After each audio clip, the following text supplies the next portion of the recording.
कल में हम लोगों को बहुत सारे ऐसे और घटनाएं हैं जो किसी भी व्यक्ति को उसके भगवत विश्वास को बढ़ाती है। हमारे एक प्रभु जी आते हैं, वो कहते हैं मैं सुनने के लिए वो चरित्र सुनने आता हूँ तो मैं विषम परिस्थितियों में मेरे को बड़ा बल मिलता है। किसी भी भगवत भक्त के चरित्र की एक खास बात है, भगवदीय प्रकाश हृदय में प्रकट हो जाता है जब हम उस भक्त का चिंतन करते हैं। भगवान अपने भक्तों का नाम सुनना बड़ा उनको प्रिय लगता है? तो चक्र जी के जीवन चरित्र में हम लोगों ने अभी तक सुना किस तरह वो सहज निरपेक्ष रहे, यहां तक सुना। हाँ, प्रेम में लेना भी देना है, यहां पे लास्ट टाइम खत्म किया था। चैतन्य प्रभु ने सशब्द बात बताई, देखो श्रोता हो तो ऐसा हो। कल बताया था ना, तुम पिकीरी करेगा पिकीरी, वो घटना सुनाई थी, वो सुन के मान गया, वो बंदा है सुन के समझ गया। चैतन्य प्रभु कमाल है लाला जी आप। तो देखो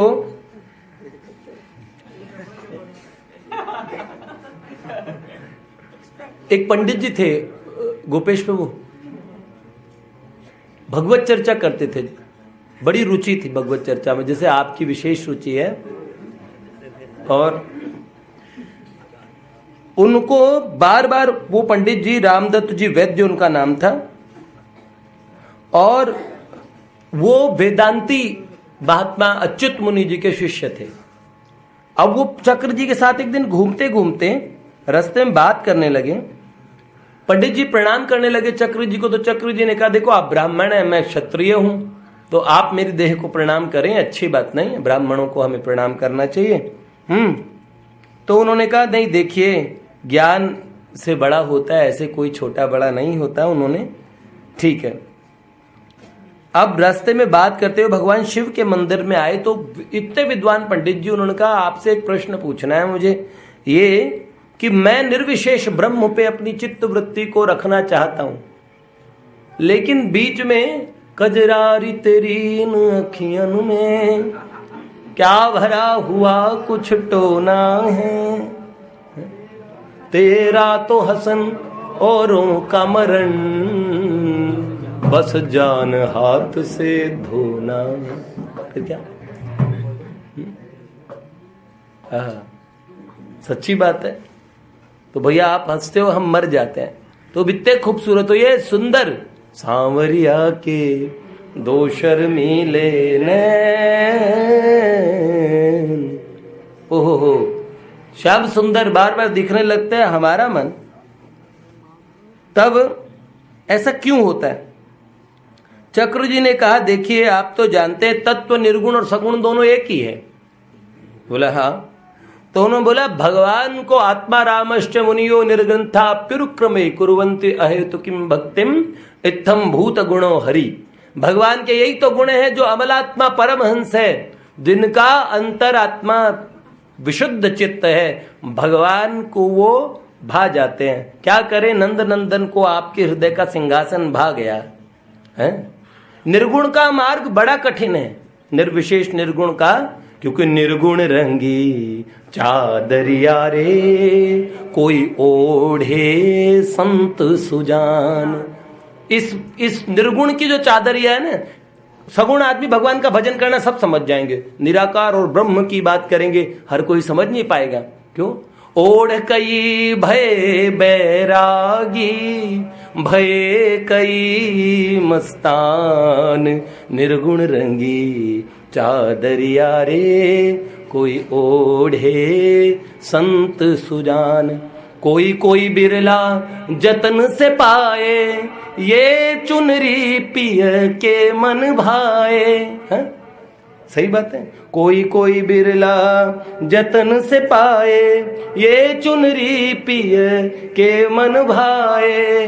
हरि नारायण निर्गुण सग सरगुण सब ही में पहचान, निर्गुण रंगी चादरिया रे कोई ओढ़े संत सुजान। कोई ज्ञानी संत इस चादर को ओढ़ सकता है, निर्गुणी हर आदमी नहीं बन सकता। अच्छा भैया, तो चक्र जी ने कहा आपका हृदय का सिंहासन उन्हें पसंद आ गया है, तो क्या करे, किसका बस चलेगा। बस ऐसा कह के चक्र जी चलने लगे।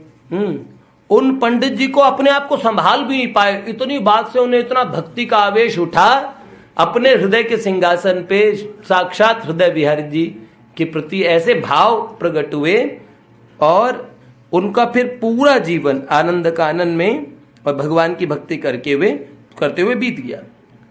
चक्र जी ने बड़ा सुना था समाधि नाम की चीज होती है। लोग समाधि में गड़ जाते हैं ना, 80-80 दिन चले जाते हैं, धरती के नीचे समाधि लेते हैं, और कई लोग हिमालय में समाधि लगे। तो उस समय अखंडानंद सरस्वती जी ईशावास्य उपनिषद और मांडुक्य उपनिषद पे प्रवचन किया करते थे।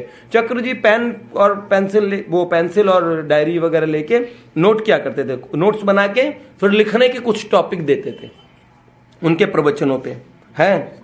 तो चक्र जी से कोई कहते हमें भी समाधि लगा दो, चक्र जी कहते भैया मुझे समाधि नहीं लगानी आती। हाँ, एक संत का नाम उन्हें पता था, गणेशानंद जी अवधूत, उन्होंने बोला वो महात्मा समाधि भी लगवा सकते हैं, उनके पास जाओ। अब उनके मन में बीच बीच में आया ये समाधि होती क्या चीज है। भगवान के दर्शन और समाधि में कुछ अंतर तो होता होगा, भगवान के दर्शन तो उन्हें प्राप्त थे, समाधि नहीं पता उनको। चित्रकूट से पैदल जंगल में चले गए एक दिन, और वहां पे जंगल में उन्होंने भगवान की एक शिखर के ऊपर बैठे पर्वत पे एक विशाल वट वृक्ष के नीचे 2 फूस की छोटी छोटी कुटिया बनी थी। वहां कोई भजनानंदी संत भजन करते होंगे, उन्होंने कुटिया बनाई होगी, और उनमें जो जटाधारी साधु रहते थे, और उनके कारण से वहां का वातावरण इतना सुरम्य था, इतना अच्छा। एक खाली कुटिया, जो साधु कहीं चले गए थे, उनकी खाली कुटिया में उन्होंने आसन जमा लिया और अपने कन्नू को किशमिश लगाई।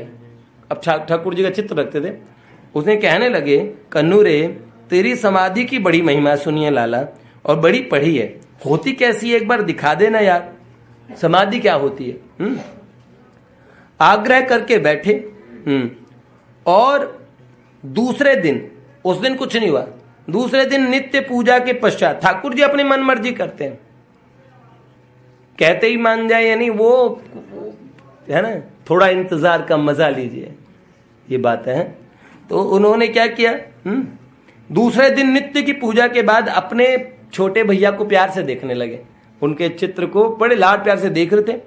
अचानक टकटकी लगी और बाहरी चेतना लुप्त हो गई।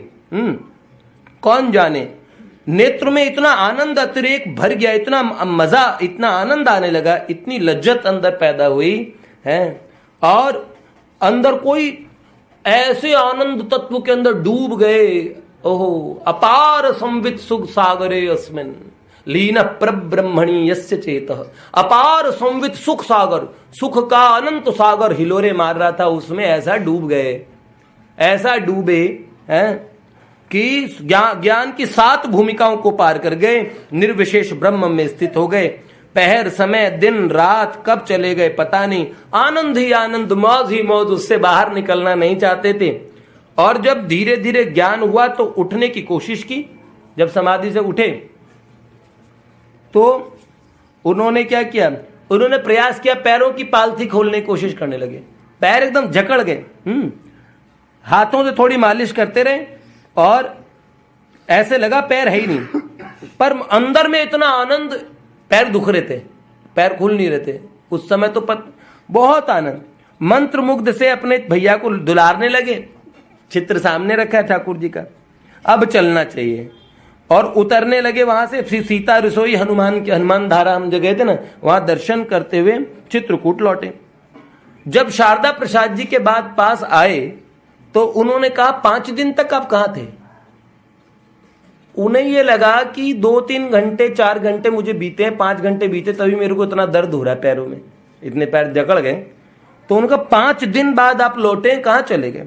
उन्हें बड़ा आश्चर्य हुआ, 1 दिन 1 रात मैं पहले गया फिर रुका, 5 दिन का मतलब क्या है। और उन्होंने चिंताहरण जंत्री पंचांग मंगाया, उसमें तो डेट वही थी। उन्होंने कहा अरे भैया हैं, बार बार उनके स्मरण में आया कि इतने पैर क्यों जकड़े हैं, नित्य नियम में तो इतनी समस्या कभी होती नहीं। तब उन्हें अचानक हंस पड़े। उन्होंने कहा अरे कन्हैया, तूने समाधि लगवाई तो सीधे 5 दिन की लगवाई है। समाधि होती क्या है? आग्रह भी मैंने ही किया था अपने कानून से, इसने भी कह दिया देख ले समाधि ऐसी होती है तो अच्छी चीज। चक्र जी ने बोला है तो मजेदार चीज, अच्छी चीज है, आनंद भी बहुत आया, पर कन्हैया से अच्छा कुछ भी नहीं है? रायनदास जी महाराज, पूज्य महाराज जी बता रहे थे कि एक संत अंत काल क्या उनकी घड़ी थी, तो महाराज जी उनसे मिलने गए। गणेशदास जी भक्तमाली जी ने उनको भेजा, तो बलराम जी प्रणाम,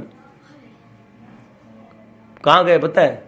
वो एक संत के पास गए और वहां जाके और उन्होंने उन संत के पास जाके उन्हें प्रणाम किया। पूछा महाराज जी आपको कोई समस्या है, कोई चीज चाहिए, कोई आवश्यकता हो, कोई दिक्कत हो तो आप हमें बताइए। तो वो संत शून्य में टकटकी लगा के खाली एक बार ही बोल रहे थे। क्या बोल रहे थे? कन्हैया तुम्हें एक नजर देखना है, कन्हैया तुम्हें एक नजर देखना है, जहां तुम छुपे हो उधर देखना है।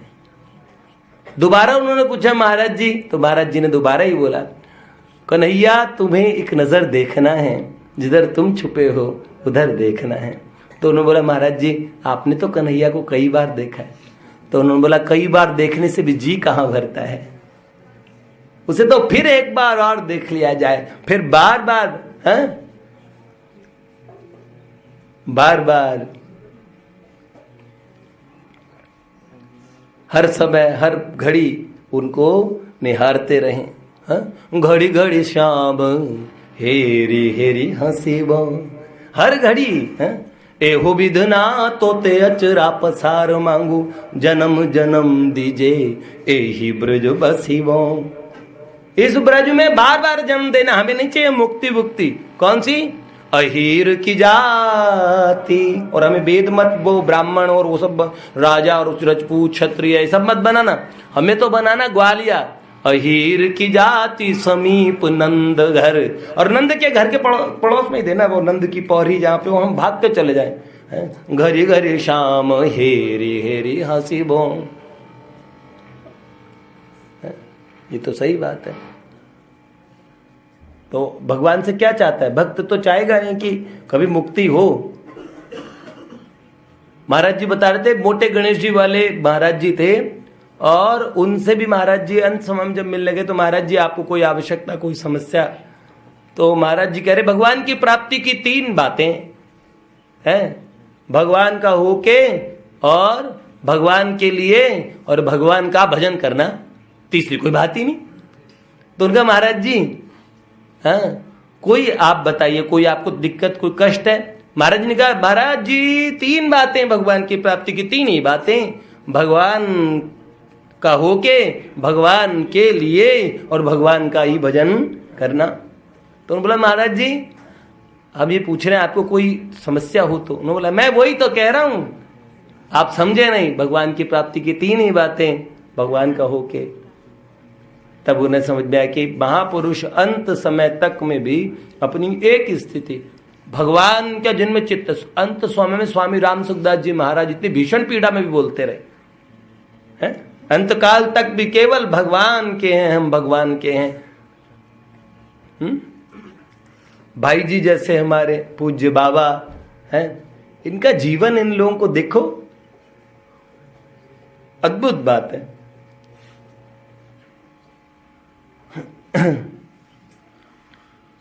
अब 1963 में सुदर्शन जी पंजाब चले गए, वहां हरि बाबा, डॉक्टर मां मिली हरि बाबा से, और हरि बाबा इतना कड़ा नियम, भगवत प्राप्ति के बाद में भी वो संत ऐसे थे, एमबीबीएस डॉक्टर थे, सरदार थे सिख, और फिर उनमें निताई गौर हरि बोल की वो लग गई उनको। वो गौड़िया वैष्णव नहीं थे, लेकिन चैतन्य महाप्रभु से उनका इतना प्रेम था, चैतन्य महाप्रभु का लीलामृत, उनका रास की वो करवाना। और हरि बाबा के बारे में डॉक्टर मान ने तो आंखों देखी बात बताई कि हरि बाबा और कभी गर्दन उठा के भी नहीं देखते थे, और सिद्ध तो इतने थे, ये जो बांध बना ना अनूप शहर में, बुलंदशहर के पास अनूप शहर है, वहां हरि बाबा का बांध बहुत प्रसिद्ध है। बाबा खुद ही बांध बनाने लग गए थे कि लोग गंगा जी के यहाँ बाढ़ आती है उसमें, तो सारा प्रशासन लग गया, क्योंकि बाबा ने कहा अगर इतने टाइम तक बांध नहीं बना तो मैं प्राण त्याग दूंगा। एक एक करके गांव के लोग लगे, फिर तो शहरों से इंजीनियर आने लगे, एक संत अकेले बांध बनाने में तुल गया, ऐसा अभियान चला, लोगों ने देखा, लोग पैसा नहीं लेते थे, बेलदार वगैरह। अब जिनको पैसे के लिए बुलाया ना बाबा ने, उनमें जब बाबा फिर भी बांटते थे, रात को पैसे बांटते थे। अब की बार हमें एक बंदा हरि बाबा के उसी गांव का मिला, अनूप शहर का, जहां का बांध है, बुलंदशहर का। तो वो गवर्नमेंट उसमें था, जाट था। और अब पिताजी के साथ जब आ रहे थे ना ट्रेन में, जिससे हमारी बात चल रही थी, तो उसने कहा हरि बाबा की एक बात हम बताते हैं, हमारे गांव में बड़ी प्रसिद्ध है। उन्होंने कहा कि 4-5 चोर डकैती इधर के गांवों में बहुत ज्यादा ही होती है, गंगा जी में मार के फेंक देते जाते, रात में तो भय डर रहता ही है। तो और उस समय ज्यादा था, अब आज के युग में इतना, उससे पहले बहुत ज्यादा था। अपना जो इधर गाजियाबाद से मेरठ अंचल तक का जितना एरिया है ना, ये डकैतों के लिए प्रसिद्ध था। ऐसे डकैत जो आदमी को मार ही दे, अंग्रेजों के टाइम से ये। तो उन्होंने कहा कि भैया वहां पे, और वो गए, क्या नाम है, वो डकैत थे या चोर थे, उन्होंने कहा ये बाबा के पास ये ना, बाबा अंदर से अपने एक टाट की वो थी ना, जो बोरी में से निकाल के पेमेंट करते थे। बोले इस बोरी में, राज की बात है, इस बोरी में बहुत धन है, इस बाबा को रात को मार देते और बोरी ले जाएंगे, इसके अंदर से जितना माल मिलेगा बढ़िया है। तो उन्होंने कहा पहले बाबा को मारेंगे। अब वो गए वहां, तो उन्होंने देखा, तो 4-5 गए। वो गांव के लोग जो वहां के हैं वो बता रहे थे, ये हरि बाबा के चरित्र में हमने कहीं नहीं पढ़ा, लेकिन देखो उस गांव में वहां के लोगों में बड़ी श्रद्धा है उनके प्रति, जो जहां रहे हो संत, तो वहां तो लोग कितनी बातें बताते हैं उनकी। तो उन्होंने कहा कि उन लोगों ने देखा और कि भाई ठीक है, और वो इतने दिन से बेलदारा काम कर रहे थे, और उनके मन में लालच, मतलब वो लूटने की शायद प्लानिंग कर रहे हो, इसलिए वो वहां थे उसमें। अब रात में जब वो गए, तो जब हरि बाबा को देखने गए, तो उन्होंने कहा बाबा के कई टुकड़े हो रखे हैं, सिर अलग पड़ा है, हाथ अलग, पैर अलग, सब अलग अलग करके हैं। और ये बाबा हमारे आने से पहले ही कोई मार के चला गया। उन्होंने बोरा भी झटका के देखा, बोरा खाली है। अगले दिन उन्होंने सोचा सुबह तो हल्ला मच जाएगा, बाबा मर गया। सुबह कोई वो फिर भी डर के मारे भयभीत रहे, उस दिन काम पे नहीं पहुंचे। शाम के समय उन्होंने जब वो आए, तो वहां सब नॉर्मल लोग कह रहे आज सारे दिन खूब अच्छा काम किया, आप सैलरी लेने जा रहे हैं, शाम की दिहाड़ी। लाइन लगी, वो जाके देखा उन, तो बाबा बैठे और वहां पे वैसे के वैसे बांट रहे। तब बाबा ने कहा, लोगों ने कहा, एक जने जो था ना ठेकेदार, बोले सबका हो गया, सबका पेमेंट। तो बाबा ने कहा उन 4-5 लोगों का पेमेंट रह गया, उनको बुलाओ, देखो उधर खड़े, उनको 4-5 बुलाओ, उनका रह रहा है। तब बेचारे जाके चरण में पड़ गए। फिर उन्होंने बताया हमसे बहुत अपराध हुआ, बाबा से क्षमा मांगी उन्होंने। तो हरि बाबा जी ऐसे नजर उठा के भी नहीं देखते थे, इतने अच्छे संत थे भगवान से, उनकी हरि नाम में बड़ी निष्ठा। वो तो कहते हैं हरे कृष्ण महामंत्र कराओ, हर जीव का उद्धार है। और रास्ते चलते चलते किसानों का, सबका, किसी का बोझा उठा लिया, जैसे कोई कूली है, कोई बोझ उठा के ला रहा है, तो उसे कहते सुनो तुम चलो, ये मैं उठाऊंगा। तो जिद करके उठाने लगते थे। फिर क्या बोलोगे, हरे कृष्ण मुझे सुनाते चलो। किसी की जाए खेत में उसका फसल काटने लगते थे। फिर बोलो, लोग कहते महाराज जी नहीं करो, नहीं। बाबा जिद करके, बाबा कहते बस एक काम करो, तुम आराम करो, तुम बहुत थक गए होंगे, क्या बैठे बैठे क्या सुनाओगे, हरे कृष्ण कृष्ण कृष्ण हरे हरे, हरे राम राम राम हरे। ये अद्भुत संत रहे। तो जीवन मुक्तों की रहनी थी, इतना गुरु के प्रति उनकी श्रद्धा है। और गुण दर्शन उनका नियम था, कभी किसी में कमी नहीं देखना, लोग किसी की निंदा कर ही नहीं सकते थे। गुण दर्शन करना, दृढ़ संकल्प, नियम पालन में कठोर, अद्वैतवादी निष्ठा के साथ में भक्ति ऐसी लहलाती थी, अद्वैत ज्ञान को गलत नहीं मानते थे, निर्गुण निराकार उसकी साधना को भी पूरा जानते थे, लेकिन भगवान के प्रति अनुरक्त मन था, इसलिए आग्रह भगवान की भक्ति का उनके मन में था। हैं? अच्छा, उनके साथ में चक्र जी ने, हम होशियारपुर जाते हैं, हरि बाबा के ही उस आश्रम पे हम लोग रुके हैं। देखो उन्होंने स्थानों पे हम सब लोगों को जाना हुआ है। हरि बाबा का जो जन्म स्थान है उस जगह भी गए, पंजाब में जहाँ के मोहन भैया हैं। तो इस प्रकार वहां पे भी इनके उसमें भी, और इनका बड़ा सहयोग रहा सुदर्शन सिंह चक्र जी का। हाँ, उड़िया बाबा के आश्रम पे सारे एक आपने किए है ना, वाह वाह, देखो प्रभु जी विभूति है। पंडित गया प्रसाद जी के शिष्य हैं, मजाक की बात है। पंडित बाबा जी के शिष्य तक भी हमारे पास हैं। पूज्य महाराज जी के शिष्य भी है, तो भैया, अब भैया नहीं आते तो हमारा ही मन नहीं लगता। वो भैया देखो, ये राजेंद्र दास जी महाराज के शिष्य हैं, उधर ये इधर हमारे भैया बैठे हैं।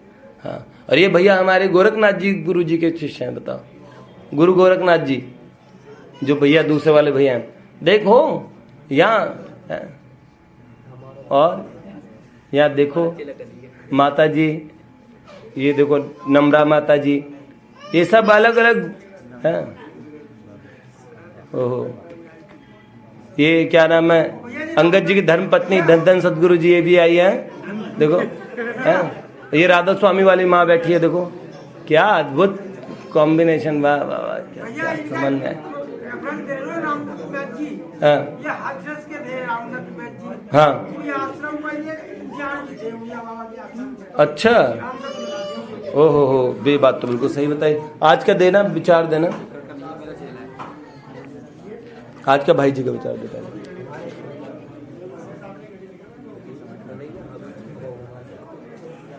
देखो भैया, इसमें लिखा 16 फरवरी का आज का विचार क्या है। कल भगवान भोलेनाथ की बात करेंगे, कल बम भोले की बात होगी। भगवान भोलेनाथ का अद्भुत दिन है महाशिवरात्रि। गलती से भी कोई कल तो शिव नाम जो पुकारा, सब पाप ताप हारा। शिव नाम जो पुकारा, सब पाप ताप हारा। ब्रह्मानंद ने विचारा, भव सिंधु पार तारा। बहती है गंगाधारा, भोले तेरी जटा में, शंकर तेरी जटा में। बहती है गंगाधारा, बहती है गंगा। गोरे गोरे बाबा के ऊपर ऐसी पिंगल जटाओं में गंगा जी बहती है ना, तो कैसा लगता है। काली घटा के अंदर, काली घटा के अंदर, द्युति दामिनी उजारा। बहती दामिनी, बिजली चमकती है, ऐसी लगता है काली घटाओं में। कैसे हैं दृगते, दृग कितने हैं, दृग, दृग मतलब नेत्र, जानते हो, दृग नेत्र को बोलते हैं। दृग तीन तेज राशि, कटिबंध नाग फांसी। दृग तीन तेज राशि, कटिबंध नाग फांसी। गिरजा है संग दासी, कर में त्रिशूल धारा। बहती है गंगा धारा, भोले तेरी जटा में, शंकर तेरी जटा में। बहती है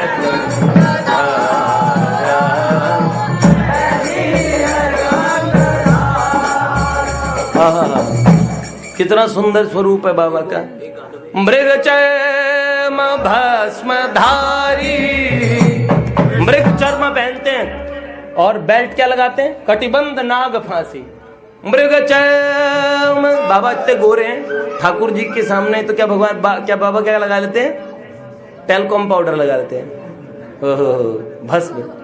ठीक है, मृग चर्म भस्म धारी, वृषराज की, वृषराज वृषभ, ऐसा नंदी छोटा मोटा सांड नहीं है। हमने तो इंदौर में देखा, विदुर प्रभु से देखो, कई सांडों का भी जो बाप होता है ना, ये भैया क्या बोलोगे।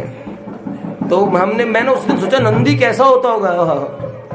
वृषराज की सवारी, भव दोष दुख हारी।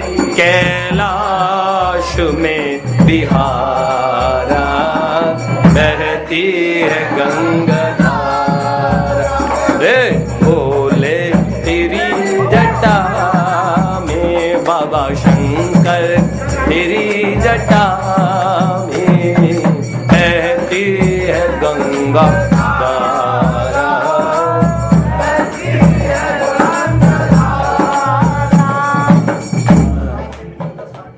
माथे पे गंगा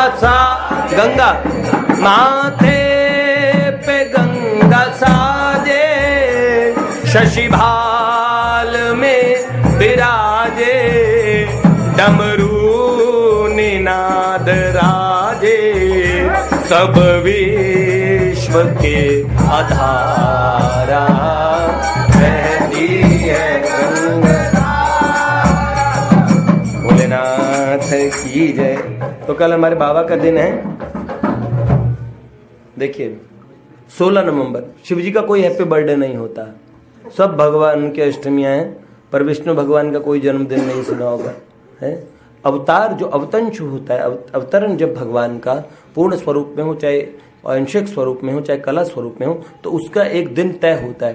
पर जो स्वरूप नित्य होते ना, अब त्रिदेवों का प्राकट्य दिवस नहीं है, क्योंकि जब ये कब भी नहीं था तब से वो है।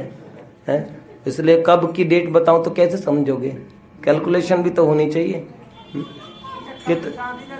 मैंने बताया था ना कि कितने वृंदावन प्रभु इसके तारे गिनने में कितने साल लगेंगे? नहीं, 40,000 जाने में लगेंगे, 6,000 साल लगेंगे इसके तारे गिनने में, इस वाली आकाशगंगा के। तो भैया कैसे बताओगे? हैं? सुख चाहते हो तो दूसरों को सुख। 16 नवंबर है कि क्या है? 16 फरवरी। अच्छा, साधन में संतोष न करो, सदा आगे बढ़ते रहो, देखते रहो आज कितना आगे बढ़े, रुको नहीं, पीछे फिरने की तो कभी कल्पना ही मत उठने दो। साधन में पीछे मत चले जाना। और पीछे कब चले जाते हैं? जब सत्संग नहीं होता। सत्संगश्च विवेकश्च नयन निर्मला नयन द्वयम, ये हमारे 2 नयन हैं। इनसे भैया विपरीत घटना के प्राप्त होने में भगवान का विधान है, परम पूज्य सेठ जी कह रहे हैं। और भगवान पुरस्कार है, लीला कर रहे हैं, लीला को देख देख के खुश होना चाहिए। भक्त हंसता हंसता मुग्ध हो जाता है तो भगवान प्रकट हो जाते हैं। तो भक्त हंसता हंसता मुग्ध हो जाए। भक्त तो अपने पर किए अत्याचार का भी सत्कार करता है। वाह भैया, बहुत अच्छी बात है।